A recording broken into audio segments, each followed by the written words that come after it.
Hello everyone, my name is Nathan from Oxo Medical, and today I will be demonstrating how to change the Comm Port on your Datascope Passport 2.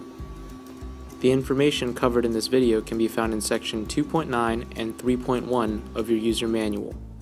Locate the Comm Port. This is an optional port on the back of your Passport 2.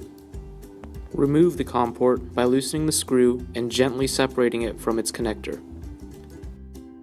Place your new Comm Port into the slot and make sure the connection is secure.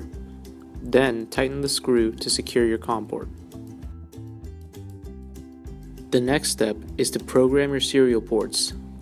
This can be done in installation mode. With the Passport off, hold down the discharge button and turn the monitor on. This will bring you into the installation mode.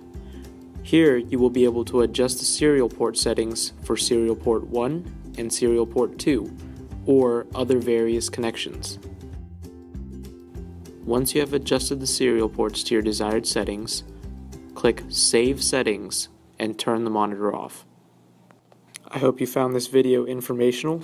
Thank you for watching and have a nice day.